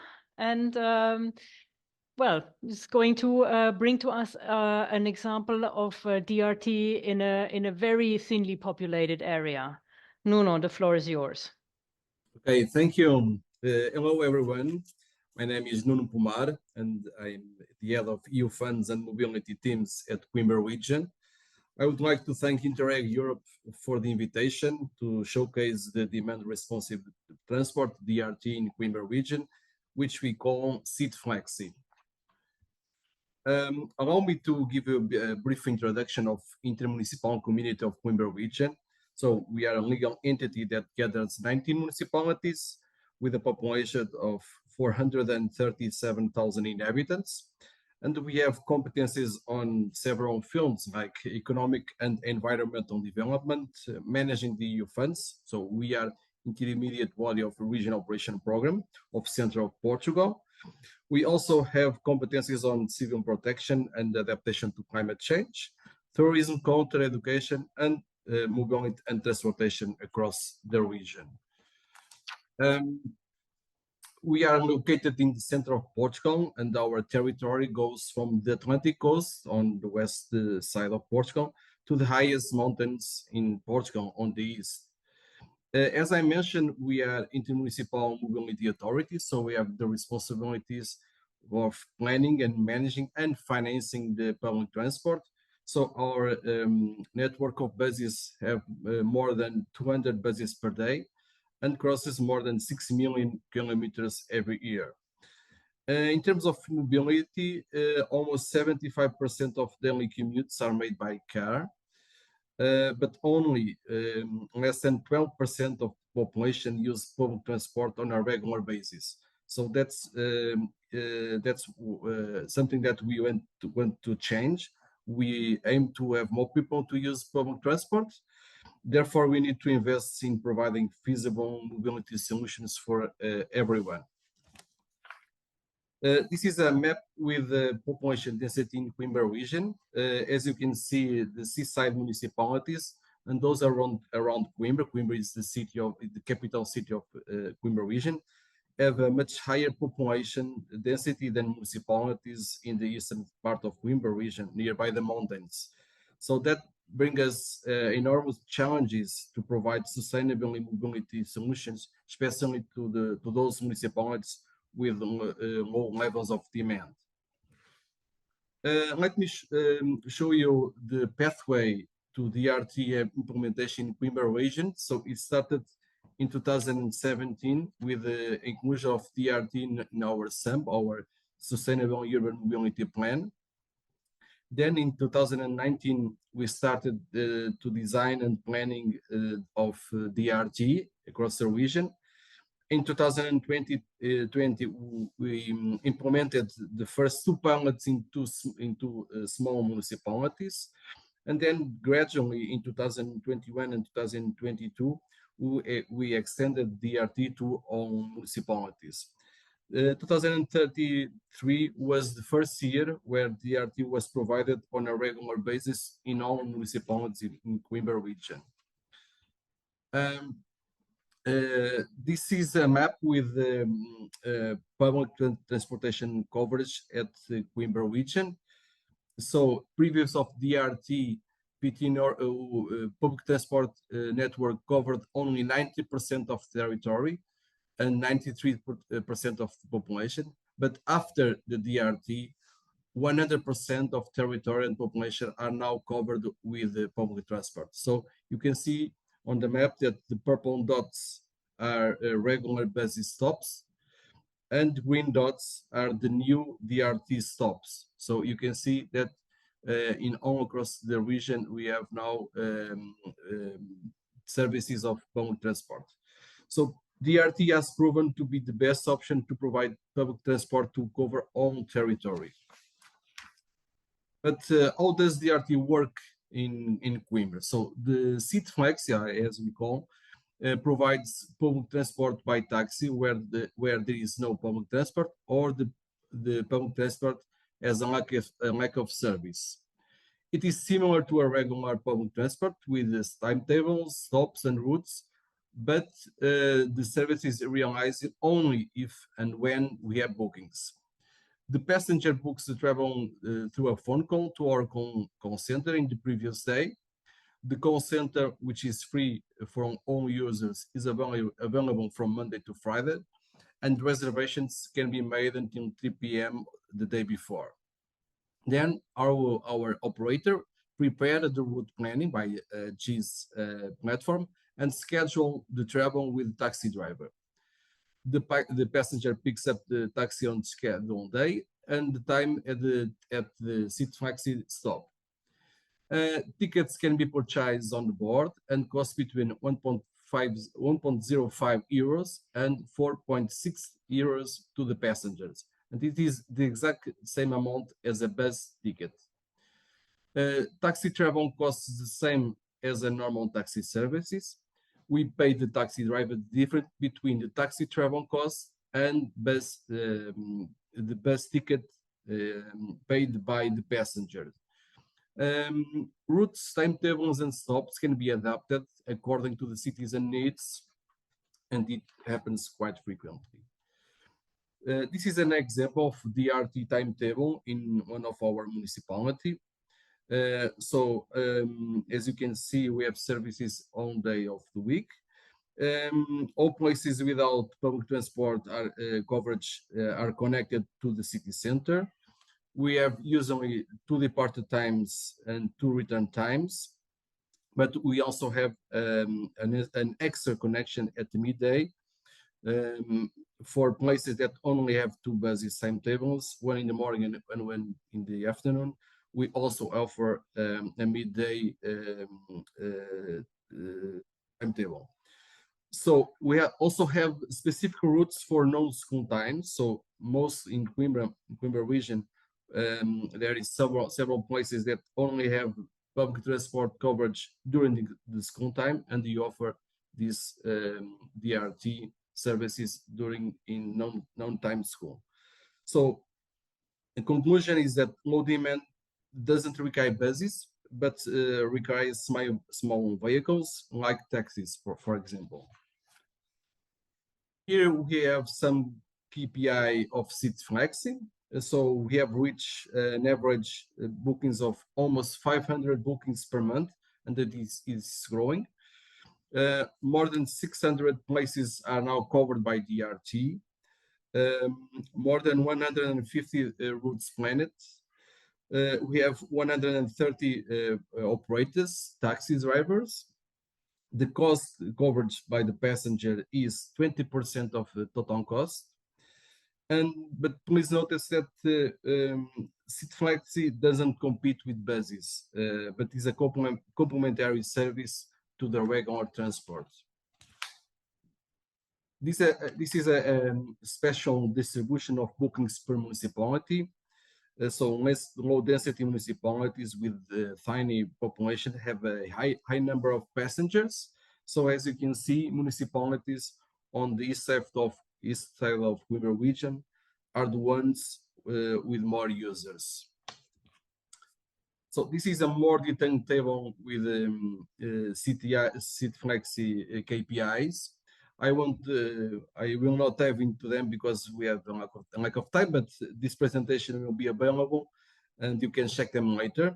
But just one note to underline that providing DRT requires some investment for public entities. So the national government supports us with 80% of public costs, while municipalities bear the remaining 20% of the public cost.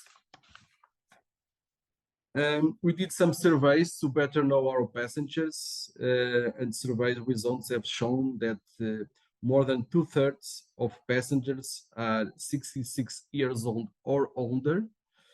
More than 2/3 of travel destinations are to attend medical or nursing appointments. And the remaining travel destinations are essentially to go to public services, markets, banks, post office, and other services. So there is no doubt that DRT provides a mobility solution to those who are more vulnerable. So what are the biggest challenges in Coimbra region? The main is demographic characteristics. So we talk about elderly population with low education levels in the low density areas, which makes it difficult to implement information system for bookings and ticketing. We also need to improve our intermodal connection between DRT and buses lines. And another key challenge is to managing DRT operators, which are more than 130. So some DRT operators still resist to the implementation of new technologies. Some of them, some of taxi drivers have some digital illiteracy. Some taxi drivers still issue paper invoices or do not have an email account. So therefore, it is required to urgently provide them with the required digital skills, and we are working closely with taxi drivers representatives to cope with this situation. And another specific thing probably in Portugal is the public procurement is slow and bureaucratic, and we are working close with the Portuguese National Mobility Authority to tackle it. And this is the last slide. So the next steps in Coimbra region. So we intend to extend services to intermunicipal routes. We aim to provide taxi fleet adapted to users with disabilities.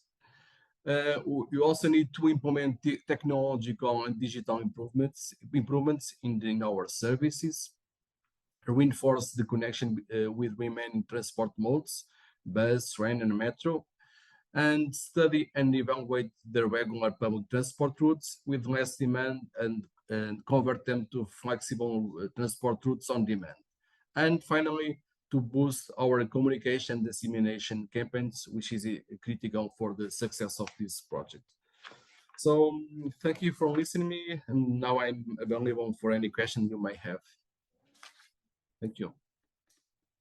Thank you very much, Nuno. Excellent contribution as well from Coimbra. And I think there are some questions for you, Simon. Yes, there are. Thank you, Nuno. So we have a question, first of all, from Massimiliano, who presented earlier on. He's asking, have you evaluated the service cost for each user? Yes, we have I didn't have time to present all the KPIs, but the cost is cheaper than the regular bus line. The passenger normally pays between 1.50 euros to 4.6 euros per travel, and it is covered the revenue cover more or less 20% of total cost. So it can give you can give you an idea of the cost of the service, but to give you a broader idea of the cost of the project on Coimbra region, the total cost is more or less 120,000 euros per year right now. Obviously, we want to improve and to get more passengers, but this can give you a broader idea. Okay, thank you very much. Then we have a second question from Pedro. He is asking, is the service connected or promoted in the national coach service that serves the region in order to create some synergies? So is connected to the national coach service. So he gives examples of Rede Expressos or Flixbus. Is this service connected in any way? At the moment, isn't, but it's something that we need to improve. I pointed out in my last slide we need to improve our interconnection with other means of transportation. It is now linked with our regional bus lines, but we need to improve our interconnection with other modes, for example, as the ones that you mentioned. Okay, thank you.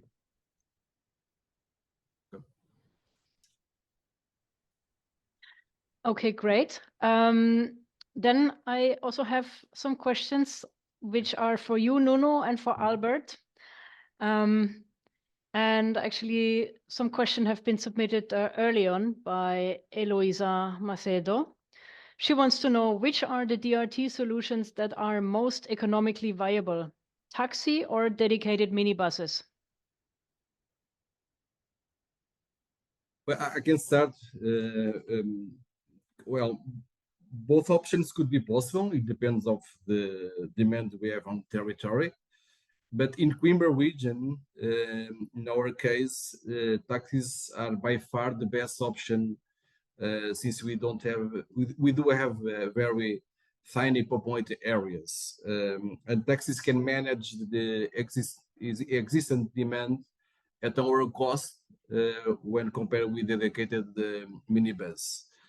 Another important point to take into account is that using taxis allow us to take advantage of the pre-existing fleet and drivers, and don't require an additional investment from private operators or public entities. In addition, it also contributes to the taxi's economic sustainability, and which is an important help to save jobs in rural areas, but also to boost the local economy in these vulnerable areas. And in my opinion, it is also more comfortable for citizens to travel by taxi than the minibus. Yeah, we find that operating with taxis is more cheaper than operating with minibuses, not only for the cost of exploitation, but also for the cost of acquiring these vehicles. Yeah, a clear vote here from both. And also, you do not antagonize the taxi drivers by creating somehow an offer that is maybe perceived by them as a competition. Yeah. We have some regions where all the taxi drivers of these regions collaborate with the DRT program. So and they distribute between themselves the passengers. So maybe Mondays and Tuesdays, taxi driver A will do the service, and the rest of the days will be distributed within all the taxi drivers of the region. But the taxis operate as a shared vehicle, right? So right. Yeah. Different users using the same taxi. Yeah, the same taxi. Yeah. Right. Okay. And I would like to know if you are doing regular assessments of your DRT schemes and how you do them, if you do an evaluation. Well, do you mean after the DRT is set, or every year, or if you're looking at them, and then sometimes you say a DRT line is transformed into a regular bus yeah, line or vice versa. So you must do some assessment, no? Yeah, we talk almost daily with our bus operators, and we know how the lines work. And we also talk directly with, let's say, county councils, which they talk with local authorities. So we know more or less the how things work on a daily basis. So when we see that some line is not working pretty well, have low occupations, or it's not working, that's when we decide just to do a specific study on converting an existing line to a DRT. Yeah, that's what we do on a regular basis also. Exactly the same in Coimbra region. So we frequently make some adjustments in the roads and try to cover new areas, try to have an assessment of what is going on.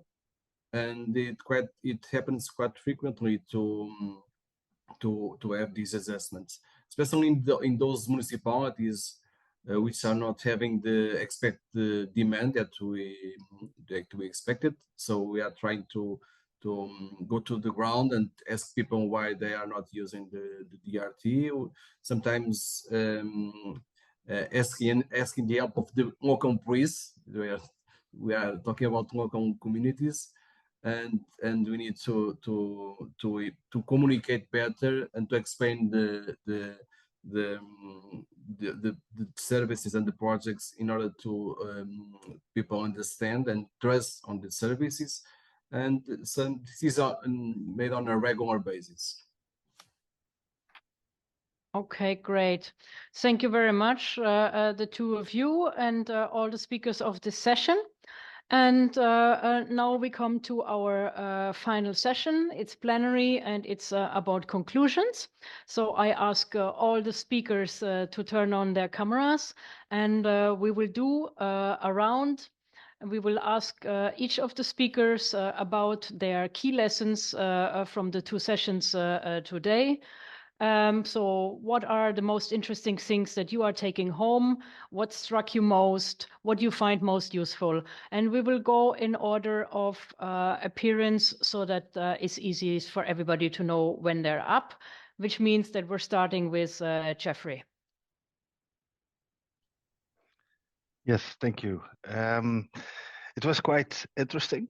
I learned a lot from the DRT. I think that's a very good solution as something that is near to the public transport. And as public transport is not that economic viable in every part of the rural country, I think DRT is a very good adjustment to that. So that's something I want to deep dive in a bit more in my later activities.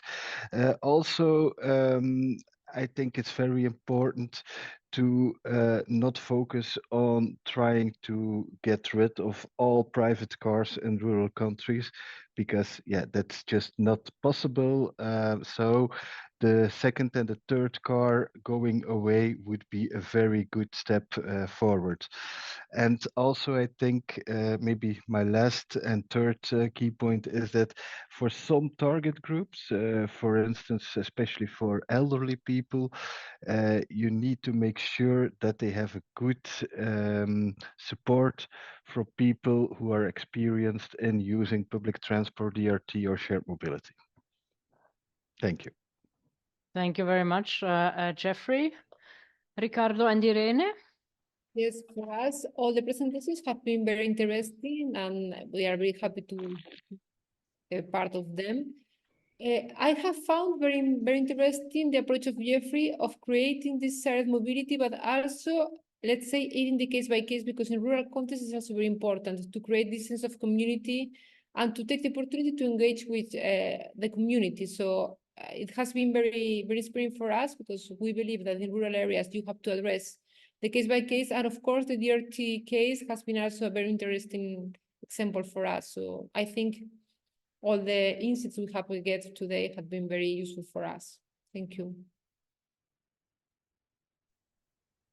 Thank you very much. Then Massimiliano. Yeah, yeah, you listen me. Yes, but we cannot see you. Ah, there Yeah. we can see you. Yeah, Yes. yes, I lose the audio for a moment, so I doesn't understand. Can you reply to me because I lose the audio? Oh, I'm sorry. I was asking for your key lessons from the event today. What did you like most? What do you find most useful? Okay. For me, the most useful is the one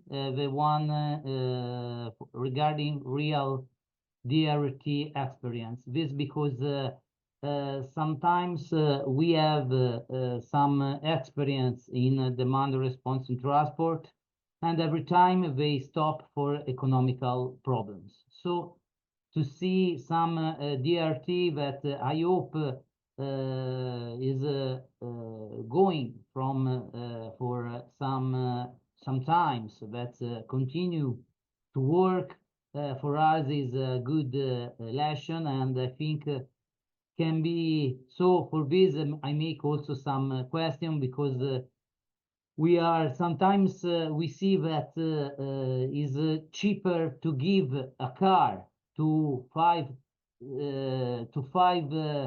than to use DRT in some places. So we are to make pool of users and give directly a car that to make a DRT. This is sometimes and so economical aspects are very, very important in this case. Yes, I guess they are. Yeah. Okay. Christian? I saw again that DRT and all flexible forms of sustainable mobility require a high degree of flexibility. So I think after the implementation, the work goes on. So it's really important to monitor constantly and improve and see what works and see what doesn't work, and to always keep the agility to change the system according to actual demands or to demands that maybe change over time. So I think in the end, we are working with a complex system, but in the front end should always be simple for the customer.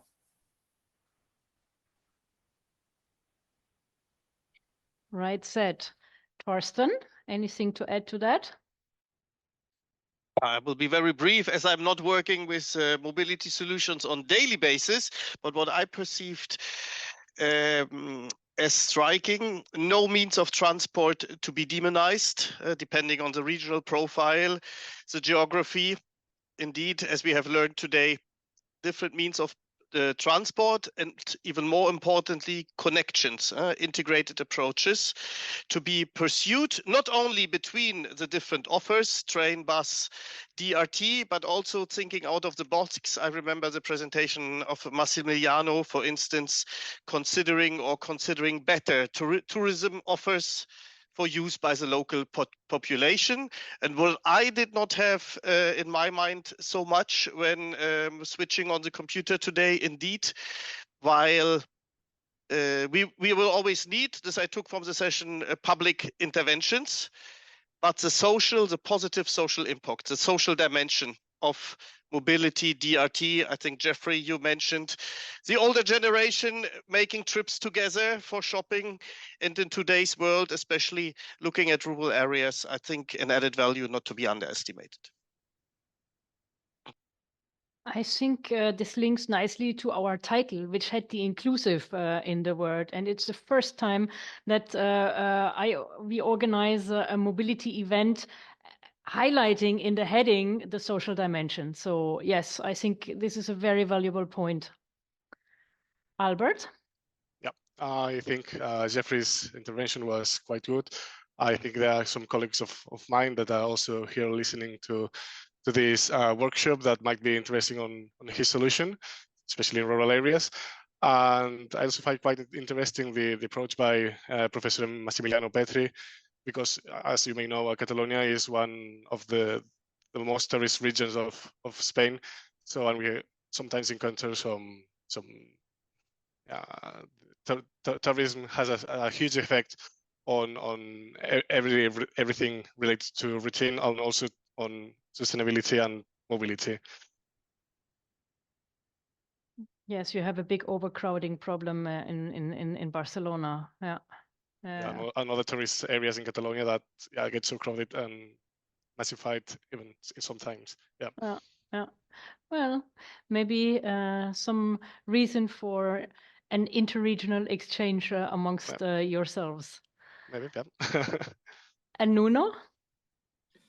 Well, I would say that definitely we have a lot to learn with each other. So although we are living in different regions with different characteristics, we share the same challenges. So learn with it, sharing experiences and learn from each other is really the best pathway to go through.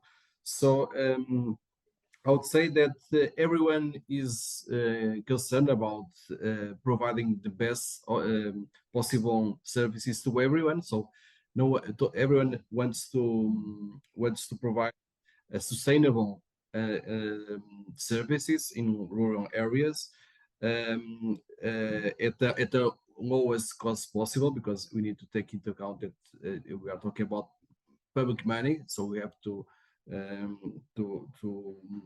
use them wisely. And this is also important from my opinion, to leave no one behind. So we need to provide public transport for everyone. Everyone is important, no matter where they live. And this is also essential to tackle the climate change. So we didn't speak a lot about climate change, but this is critical to tackle climate change. So thank you again for only Interreg Europe for providing this workshop. Well, you're most welcome. And of course, the climate change is intrinsically everywhere, because we're looking at more sustainable ways to provide mobility to the rural areas. But yes, it's important to single it out as an objective. I think from my side, perhaps I retain the case-by-case approach to mobility solutions in the rural context, which is, we have seen the different options. Even within demand responsive transport, there are many different configurations of services that have to be chosen, adapted to the local circumstances. Also, perhaps the important role that local authorities and regional authorities have to play, even for things that we might have thought are more in the associations or private sector hands, like the shared mobility solutions, but the crucial importance of the strategic approach for the framework setting. And then I think most expressed by the Flemish example, where 50 municipalities have already a shared mobility strategy and over 40 have shared their vehicles. So, but I think I have to go back to Jeffrey there, because they haven't done this all by themselves. I think you must have done a big field work and nudged them to get there. And I want to know a little bit more about how you got there, but very interesting examples. Now I want to ask the audience, and we have prepared two little polls for you. Which of the solutions did you find most interesting for your own territory? And I don't mean which are the best, but which are perhaps the most relevant for your own territory. And let's see a little bit. You can tick multiple options: shared mobility, demand responsive transport, cycling paths as connectors of territories, or apps to promote sustainable mobility and bring people to the hinterland. What are your most, let's say, what are the most relevant things for your territories? Okay, we have 77% say demand responsive transport. This is followed closely by apps to promote sustainable mobility and divert flux of tourism to the hinterland and shared mobility, but also the cycling paths as connectors achieved 23%. Okay, thank you very much. And then last question. We would like to hear if any of you from the audience is interested to learn more about the cases presented. If you tick these, we will contact you by email to follow up, and you can tell us what you want to hear more about, and we might connect you with our speakers so that you can have more in-depth insight into the cases that were presented. So if you tick here, I'm interested to learn about the cases presented, we will contact you by email for a follow-up.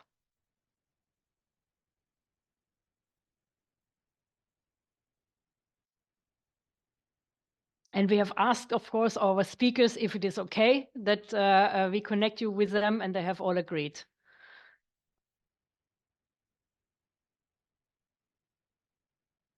So let's see these results. Okay, great. Jeffrey, quite a bit of work coming towards your direction, I think, but everybody got at least 30% or more, which is already a good score. Well, thank you very much for having been with us this afternoon. I hope that you take away some good case studies, insights, and learnings that are relevant for you personally in your day-to-day job, in your territory. And well, I would like to thank our speakers for the great contributions. It was a very, very good array of presentations and cases that you have brought here together. So thank you for taking your time. Thank you for the audience for having taken the time to listen to us. And well, I hope to see you very soon again for the next activity of the Policy Learning Platform. Also, thank you very much to my team members. And with that, we wish you a very good afternoon. And don't forget to take the survey as you exit this webinar. And big thank you to you, Katharina, as well.